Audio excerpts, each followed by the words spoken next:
last night, Lawrence O'Donnell invited me on his show. I am not an official surrogate for Hillary Clinton, for Bernie Sanders. Wendy Davis is, the senator who courageously filibustered on the floor of the Texas Senate, ran for governor against Greg Abbott and lost by a whisker. She's really one of my heroines or heroes or whatever that word is these days, and a marvelous person. And she was put up against me to have a Bernie versus Hillary debate. And it's interesting because I had just come off. This is not by way of excuse or explanation, but it's just what. Well, I suppose explanation. What was in my brain. I had just come off my own TV show where for a half hour we did a Conversations with Great Minds last night with Bill Press, and Bill has a new book out called Buyer's Remorse. And in that book, he talks about how Obama just basically didn't show up other than to campaign. That on health care, for example, Obamacare was a great accomplishment, perhaps, but Obama pulled the public option. And I said, hey, I thought Joe Lieberman pulled that. And Bill Press no, that's not the truth. It was President Obama's decision not to have the public option. Rather than getting out in front of the world or America and saying, come on, Americans, we can do this. You need to push for this. Instead, he kind of essentially gave into the insurance companies and the insurance companies on national security. Some parts of the war on terror, Bill Press said we've gone from torturing people to find out what they know to simply killing them, and 80% of the time innocent victims at the same time with drones. On foreign policy, he pointed out the Iran and Cuba deals are spectacular, but they're in the last couple of years of his administration. He had the most political capital in the first few years, and not a lot happened there. Immigration reform, he's some would say dropped the ball on this. Climate change, why did he even let the Keystone thing drag out for 5 years, 6 years? Guns, clearly he's very frustrated about this, and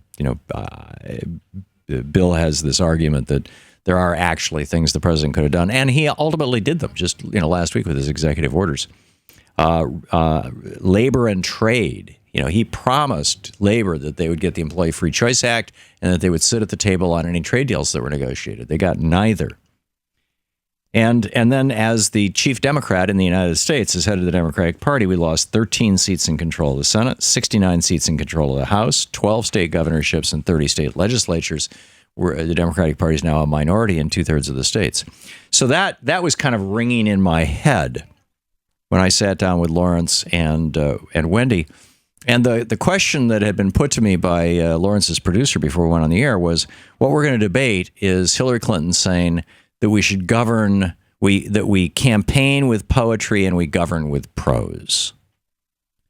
And my instant response to that was, well, that might have been true of the administration of Gerald Ford or George Herbert Walker Bush. But the presidents that we remember are the ones who stepped out and rallied the people. Franklin Roosevelt did a weekly fireside speech.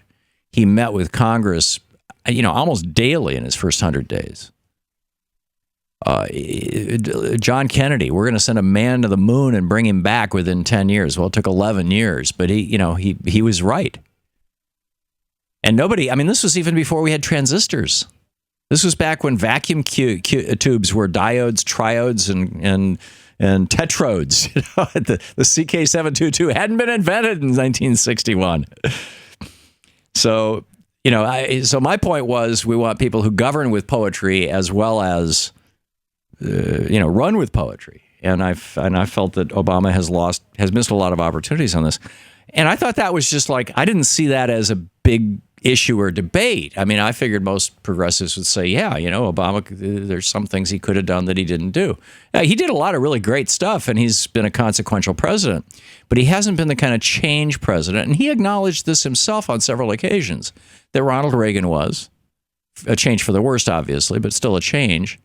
or that Franklin Roosevelt was, who also governed with both prose and poetry. So anyhow, here's what Wendy Davis had to say last night on Lawrence O'Donnell's show, and then I'll play my response to it. This is she wrapped this. I mean, before and after this, she listed some of Hillary Clinton's other accomplishments. So I am pulling this quote somewhat out of context because it's largely what I was reacting to in the beginning. But here it is.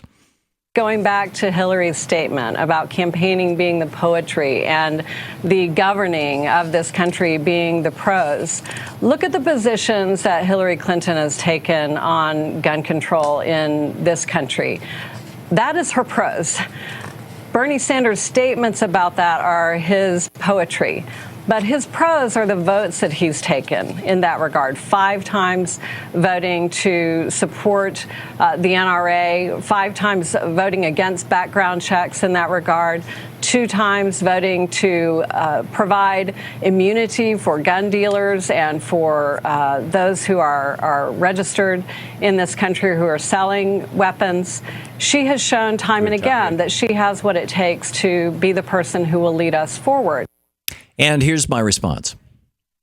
Well, first of all, I think the kind of Nixonian attacks on Bernie about several out of literally thousands, perhaps 10,000 votes that he's taken, are not going to work. Anybody who has bothered to familiarize himself with Bernie's record, even on gun control, knows that the NRA hates it and pretty much always has. But setting that aside, getting back to the politics and prose issue, which Senator Davis brought up and you brought up, Lawrence, and I think it's a really important one. Hillary Clinton said we campaign with poetry and we govern with prose. I would say that is the big mistake that Barack Obama made. He campaigned with poetry, and we elected him thinking that we would continue to get that poetry, that he would be out there fighting for us and speaking for us. And instead, he kind of went to radio silence and told us all, I got this, everything's cool, don't worry.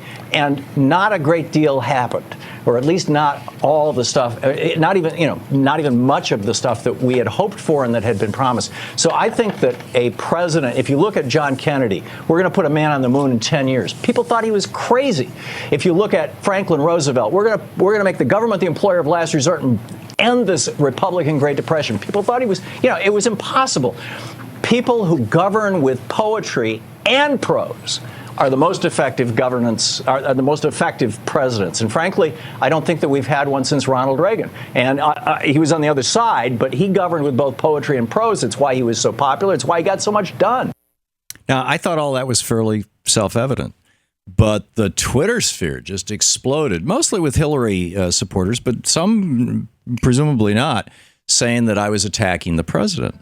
And I really didn't think I was attacking the president. I thought that I was pointing out that he had not used, and I still continue to think this. This is my main critique, my 2 critiques of the Obama administration.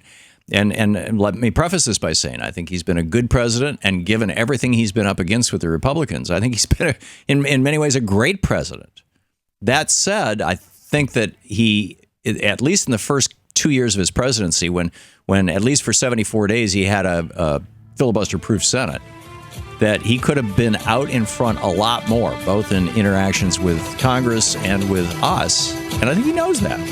But anyhow, I finally figured out, like midnight as I was falling asleep, was that the reason why the Hillary folks were reacting so angrily to me was that Hillary's new campaign slogan is essentially, I'm the third term of the Obama administration. She's wrapping himself in Obama. So how dare Tom criticize Obama? To watch more clips from our programs, hit the Watch More Videos button over here. And please be sure to hit the handy-dandy subscribe button so you'll always be up to date. Tag, you're it.